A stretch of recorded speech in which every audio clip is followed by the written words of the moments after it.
the Berhalter-Reyna situation, which continues to fester like a boil on American soccer, and is relevant, and he talked about it, and you can see he called everything with Gregg Berhalter has been handled in an extremely childish manner, and so he used the word childish specifically. I think ultimately, because he goes on to talk about Gregg Berhalter and the time with Gregg Berhalter, and it was really interesting to hear him talk about what I think is a real healthy respect for Gregg Berhalter. And I think Christian Pulisic's his comments in this interview were, I don't think surprisingly, because this isn't necessarily something that is illuminating, but they were unsurprisingly positive and supportive of Gregg Berhalter. And I do think that his comments reflect, a general affinity that not everyone, because you can never have that, but the majority of U.S. players have for Gregg Berhalter, with obvious exceptions out there. And had this Reyna farce not occurred post-World Cup, I don't think, and certainly based off this interview, I think I'm justified, I don't think that players would have blinked had Gregg Berhalter continued on as coach. Now, he does stop short of completely endorsing Gregg Berhalter to continue on as the U.S. men's national team coach. But I think he made it very, very clear in this interview that he and presumably others agreed with how Gregg Berhalter and the staff dealt with the Gio Reyna situation during the World Cup. And I also think what was interesting to hear him talk about was he does seem worried that because of all of this, we risk throwing the baby out with the bathwater and not capitalizing on this, what he feels was forward motion, was evolution, was progress, and ultimately was debatable, but I think he looks at it as a successful World Cup that is going to lead in the next, now 3.5 years, to the next World Cup, which is, I think, where he wants the focus to be and doesn't see it right now being. Is that a fair assessment of the interview? Absolutely. And it's interesting because there has been this narrative that some of the U.S. players who play for big European clubs didn't respect Gregg Berhalter given his background, and yet Pulisic doesn't seem to have that issue. I know he's only one person, but his comments were so supportive of Berhalter that it actually made me wonder about the Pulisic-Gio dynamic, which we'll start to find out about that this week with the U.S. back in action and both those guys in the squad.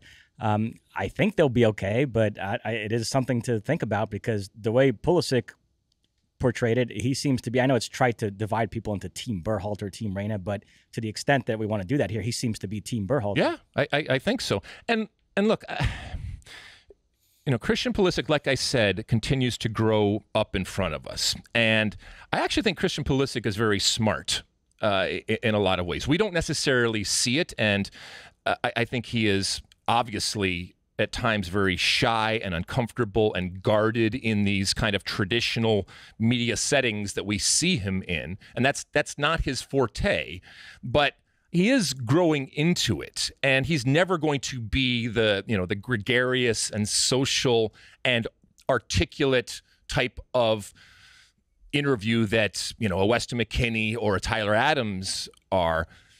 But I also think that he, maybe more so than anybody, understands team dynamics, and he has already, certainly with his time at Chelsea, seen enough ridiculousness and dysfunction to know when it happens. And I think this is as far as we have seen him go with the frustration that I think he feels right now.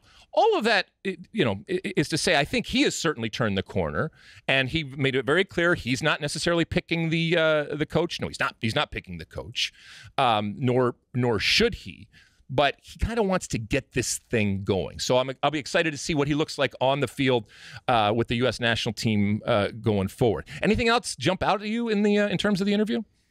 Well, I agree with you that Pulisic seemed to like the progressive approach that Gregg Berhalter took. Matt Doyle had a very good Twitter thread about this on Friday. He linked to an article in The Athletic that came out shortly after the World Cup, which I hadn't read yet, with all these analytics pointing to the fact that this was the most progressive U.S. team we've ever seen at a World Cup.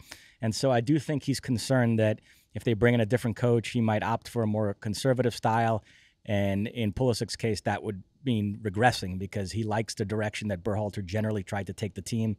So that was interesting for me as well. He also said that they don't need a lot of quote unquote new guys coming in. So to your point, he likes the group that has been assembled.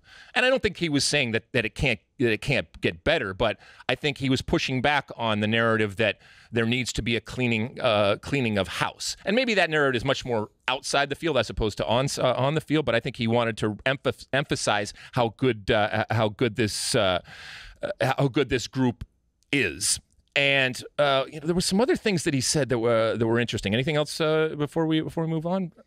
Well, I would just pose a question. Why would the U.S. rehire Gregg Berhalter when they have two French legends to choose from in Thierry Henry and Patrick Vieira? We haven't talked about that on this podcast. We should. We should. But you know what I'm going to do, though? I am going to give you, later on this week, my top 5 candidates. Now, I know this is completely putting the cart before the horse, because until that position is filled. And it should be noted that Cindy Parlacone this week in the AGM for U.S. Soccer was asked about where they are going. And she reiterated that until they fill the position that is going to ultimately decide who the coach is, either in a GM or sporting director type of role, this is in stasis right now. We are just kind of waiting. But she also said that we will consult the players. Now, that is nothing new. Over the years, every president has said, yeah, we're going to take into account the wishes and the opinions of the players. Doesn't mean that Christian Pulisic or anybody else is going to ultimately pick the coach. You like that clip? Well, my State of the Union podcast drops every week. Subscribe now on Apple Podcasts, Spotify, or wherever you get your podcasts. You like that clip? Well, my State of the Union podcast drops twice a week right here on my very own YouTube page. The only way to stay up to date is to hit that subscribe button down below. Size the day, and see you soon.